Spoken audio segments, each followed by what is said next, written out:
AC মেরামত প্রয়োজন মনে করলে যে বিষয়গুলো দেখা প্রয়োজন। পর্ব 3।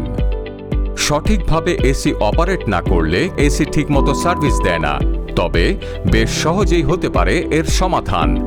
এবারে আমরা জানব এমন কিছু। টাইমার সেট করার পরেও এসি অন অফ হচ্ছে না। চেক করুন রিমোট টাইমার বাটন আছে কিনা। যদি থাকে, টাইমার বাটন চাপুন এবং আপনার কাঙ্ক্ষিত সময় পর এসি অফ বা অন করার জন্য সময় নির্ধারণ করুন। তাহলে টাইমার যথাযথভাবে কাজ করবে। রিমোটের বাটন কাজ করছে না।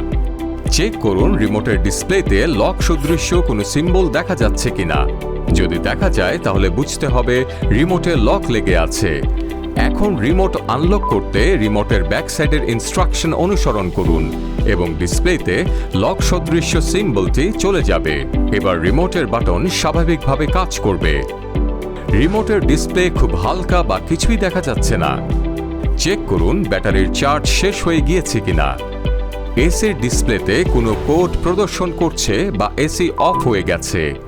এসির মেইন সাপ্লাই অফ করে কিছু সময় পর পুনরায় অন করুন। এরপরেও যদি কোড প্রদর্শন করে বা এসি কিছু সময় চলার পর অফ হয়ে যায়, তাহলে বুঝতে হবে সিস্টেমে সমস্যা আছে। এমত অবস্থায় এসির পাওয়ার প্লাগ খুলে রাখুন এবং সার্ভিস এজেন্টের সহায়তা নিন। ওয়ালটন এসি টিপস অ্যান্ড ট্রিক্সের পরবর্তী পর্বে থাকছে কিভাবে ওয়ালটন এসি নিজেই নিজের ধূলিকণা বা বালু পরিষ্কার করে, এ বিষয়ে বিস্তারিত টিপস। Walton Air Conditioner